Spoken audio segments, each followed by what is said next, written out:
Thank you, Helen, for the introduction. I'm really happy to be here helping Lisa organize this, to get a chance to meet you all, and we have a chance to talk for the next couple of days. And I'm also happy to have a chance to share my research with you. So I'm going to jump right in here and talk about my research in the central part of Alaska. Broadly, I'm interested in human use of the central Alaska Range, and that's represented here by this Alaska Range ecoregion shown in brown. And this ecoregion is kind of drawn together by similar characteristics: climate, environment, vegetation, topography, soils, etc. So I find this is kind of a useful unit of study for talking about ecological change on a landscape scale. So I'm basically interested in what people were doing all throughout this area. I've done work throughout various parts of the Alaska Range ecoregion, but I'm going to focus on just my work in the Upper Susitna today.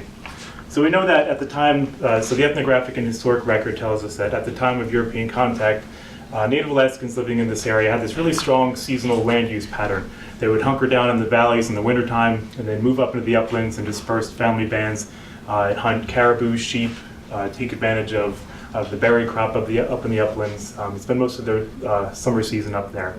But we really don't know when this seasonal pattern emerged in this part of Alaska.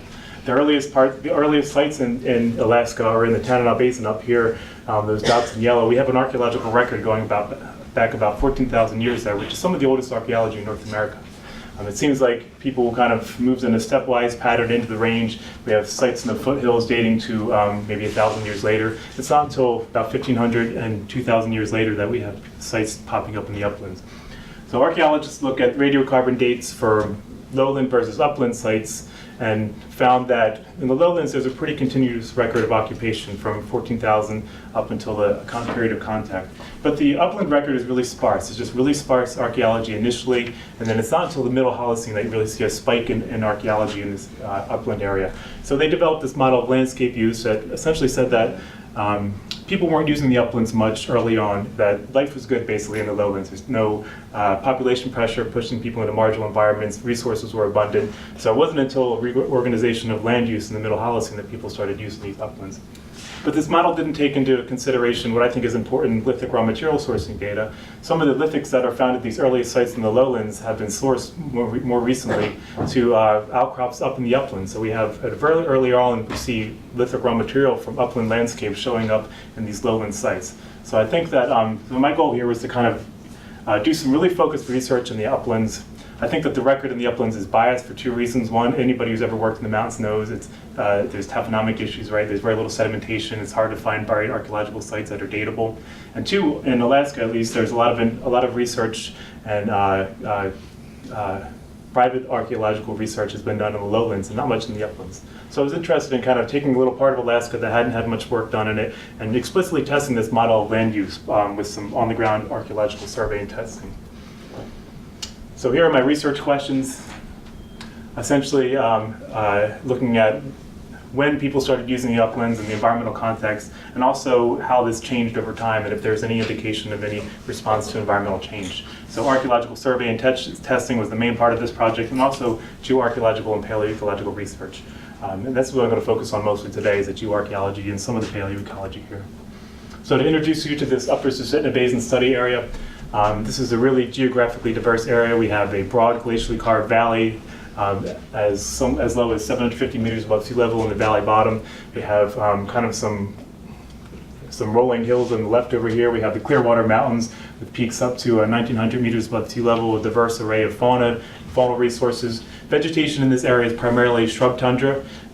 For most of this area, there's some forest in the valley bottoms, and then up in the mountains we have alpine tundra landscape. So just a really ecologically diverse kind of area, and that's why I wanted to focus my research in here. This area was significantly affected by glaciation, and the last glacial maximum, in fact, was completely covered. This area that looks open right here, that actually was a large proglacial lake. So basically this whole area is uninhabitable during the last glacial maximum. This is kind of the best guess of the glacial recession from this area. The glacial Lake Atna drained about 14,000. So this is an interesting area in that we kind of have, the clock sets at about 14,000 years ago for when people could have occupied this area, because it was basically essentially uninhabitable before that. So starting at 14,000 years ago, I was interested in saying, when did people move into this? What can that tell us about landscape recovery and human use of this area?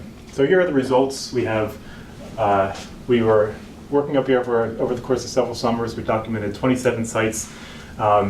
We tested most of these sites. We have buried culture material from 14 of these sites. We identified 3 and possibly 4 tephra horizons across the study area pretty consistently. And we also cored 4 peat bogs for paleoecological information. And I'm not going to talk to you about all 27 sites. I have a limited time here. We can talk about them later. I'm going to hit you with some of the key ones here. We have 3 sites that I'm going to talk about, and then one of these coring locations that we got paleoecological data from.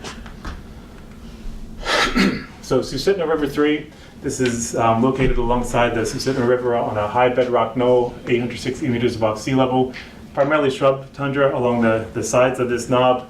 But at the very top, you can see here, you're getting into some alpine tundra. This is the site area over here. It's a pretty broad lithic scatter. We were walking across this on survey and found concentrations of artifacts and calcine and burned bone coming out of the surface. So we kind of knew right away that there was a good indication that there was buried stuff there.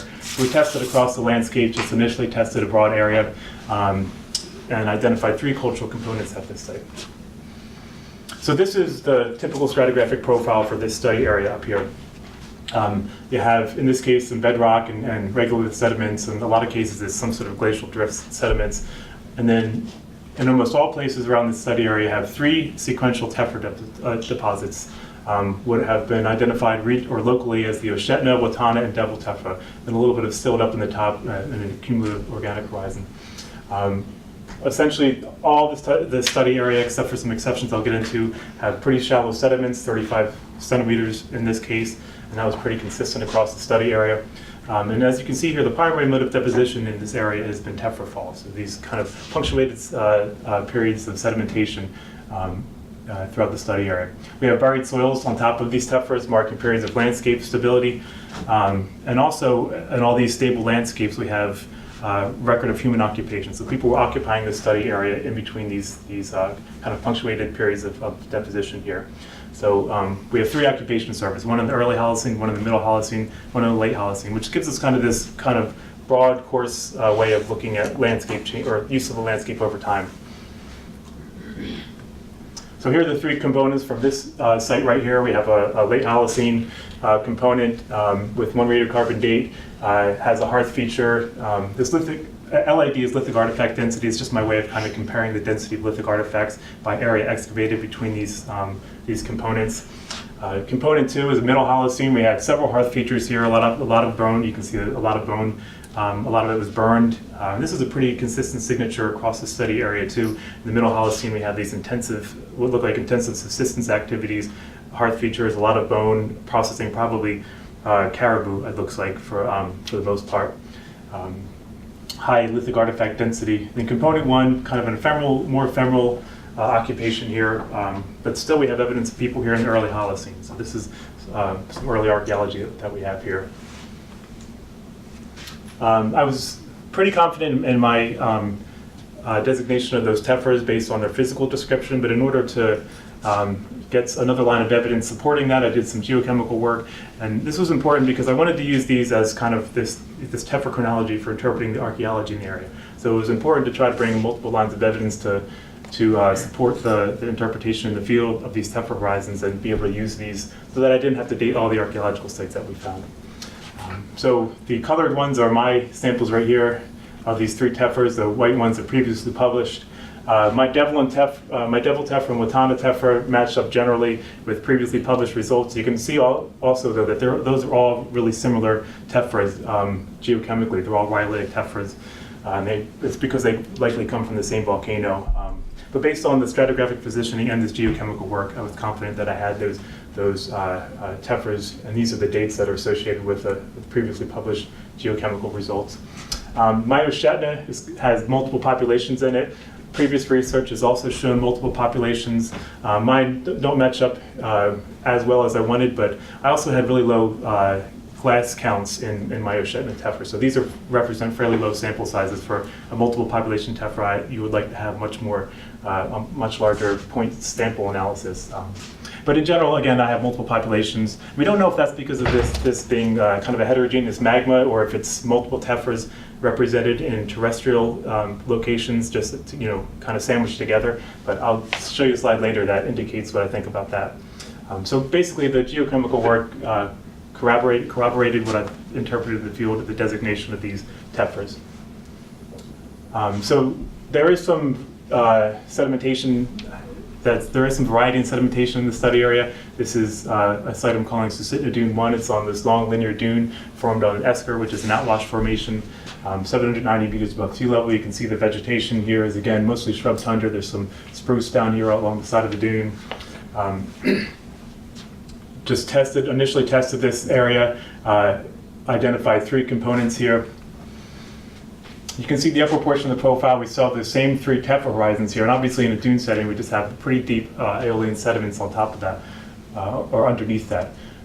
So the sediments went down to 220 centimeters below surface, but we stopped there just because they were frozen, so they're deeper than that, but had to stop. So we have non-cultural charcoal from within these sandbands dating back to about 12,200 calendar years before present. So that indicates to me that there was vegetation on the landscape that was capable of burning at that time. So within about 1,500 years, or maybe 1,800 years of deglaciation, this area had a productive landscape on it. I talked about the variability in the Susitna tephra here. We have this band here, that's where the Susitna appears stratigraphically in all these other contexts. Here, when we have some aeolian activity, we have 2 bands of what look like that same colored tephra. So I think that one of my next steps moving forward is to do some further geochemical work with these samples and see if I can parse out those populations that we see in the Susitna in other settings into actual different tephra falls. So anyway, this indicates that in the terminal Pleistocene and early Holocene, there was some high energy aeolian activity, probably related to glaciers receding and sediment becoming available and blowing across the glacially colored flat there. The culture material here isn't too exciting, very low lithic artifact densities, and then another late Holocene component, not radiocarbon dated, but on top of that devil tephra. Component 2, middle Holocene, early middle Holocene. But we do have, again, early Holocene here. Not very many lithics, but we found this elk maxilla down in these sandy sediments right here. So again, early Holocene activity going on here. Getting up into the mountains a little bit more higher in elevation, the Alpine Creek site. This is a neat area. It's really beautiful, but it's also neat archaeologically. There's this lithic raw material that I'm calling a tuffaceous argillite that's available all throughout this valley. It's all on the cobbles that are underneath all the archaeological site here. This is at 1340 meters above sea level. It's an alpine tundra environment. You see this little rock glacier kind of hanging off the side of the mountain right there. Caribou run up through as part of their seasonal round, moving up into the mountains to get away from the bugs in the summertime. So just an interesting place ecologically, I think. So we tested across this area right here, identified what I'm provisionally calling one component. So we have a unique profile up here in this kind of alpine tundra environment. We have essentially just like we have a silt unit, then we have a silt with reworked tephra. So we don't get those distinct tephra horizons that we get down in the lower elevations, but there is tephra here. So I analyzed this, used it in binocular microscope, and the tephra pummices are in this. It's just been reworked. And I'm thinking that my working hypothesis is that we're looking at maybe expansion and retraction of that rock glacier and other glaciers in this high alpine valley that are causing these tephras to be reworked. And that might have been a neoglacial kind of thing, maybe a later Holocene thing, and that's why these Holocene tephras haven't been preserved there. So we have what I'm calling one component here. Most of the stuff occurs in this unit up here, this silt unit. There is stuff down the profile, but as you can see, we have frost heaving. There's a lot of mixing and stuff moving around from freezing and thawing processes. So I'm provisionally calling this one component on top of these reworked tephras a late Holocene component, but we need to explore this a little bit more. The paleoecological results, this is just some selected taxa. So this is from the one core that I extracted from the peat bog. I had 2 goals. One was to try to just get a record of the environment going back to the earliest occupation in the terminal Pleistocene. And the second one was to see if I could see any signatures of vegetation response to tephra fall. So the first thing you'll probably notice over here is I have some date reversals. I had some trouble with the dating.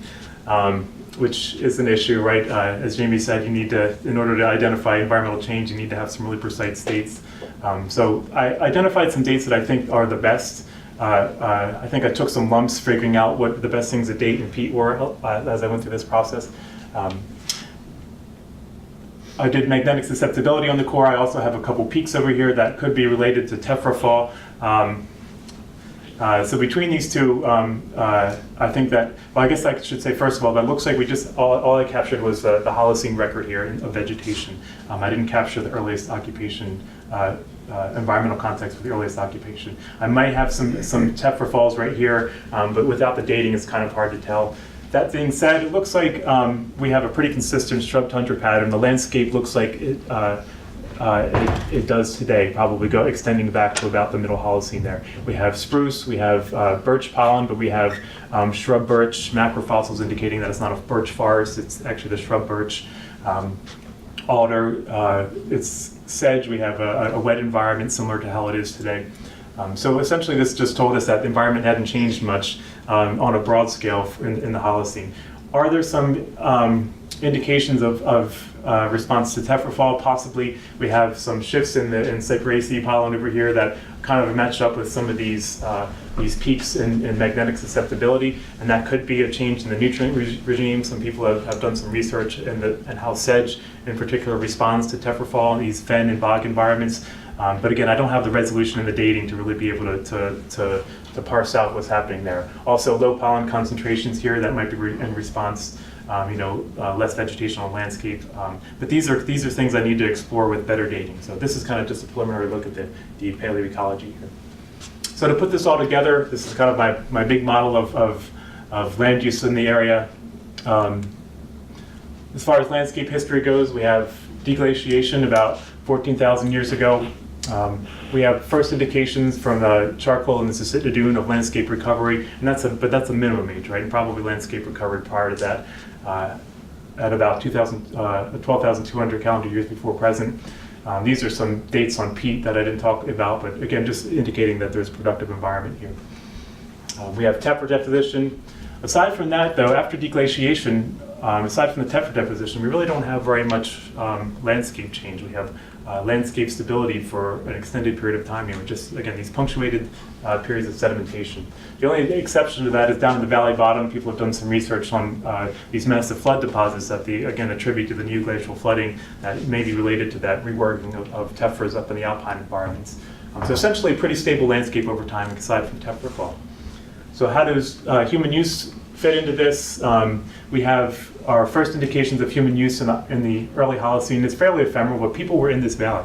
And this is, thousands of years after, several thousand years after deglaciation, and 1,000 years after or so after we had the first indications of landscape recovery here. So it seems like there was a gap that's maybe not related to the ecology, related to maybe a broader land use patterns in the Central Alaska Range.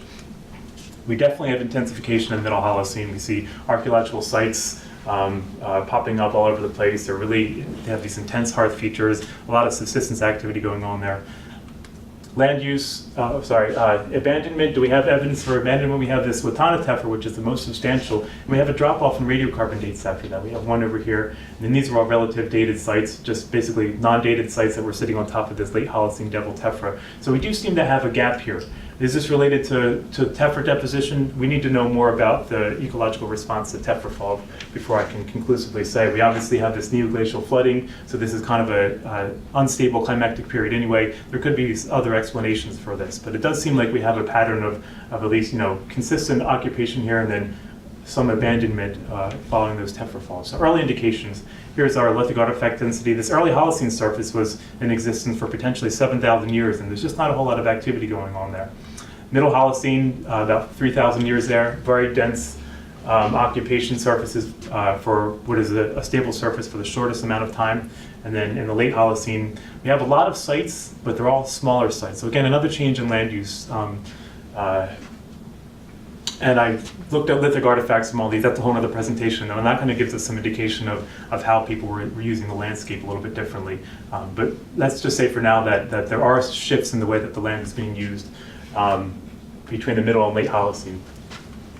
So conclusions, I set out to test this model of land use, and it's my work didn't prove it wrong. It just proved that it needs to be refined, as all models do, right? So we do apparently have a shift in land use patterns where people are starting to use these uplands in the early Holocene. And it's ephemeral use, and that's why it's not as distinct in the archaeological record.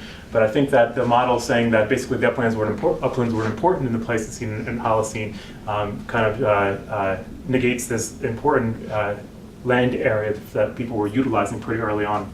So, if you get some focused research in these upland environments, you start to find archaeology that's a little earlier. And this is just over the course of a few summers up there. But with continued research, I think we can probably still keep pushing back these dates in the uplands. Possible evidence for abandonment, again, that kind of goes against the model. This kind of course, once the middle Holocene hit, people were starting to use these uplands. And from a geoarchaeological perspective, with the Susitna Dune and just in general with this area that has tephra fall, when you get into these uplands, you have to find these specific depositional environments that are going to be able to help you answer the questions that you want. So I think that this survey showed that there is a lot of hope for that. So here are some next steps. Yeah, I'd like to get back up there soon.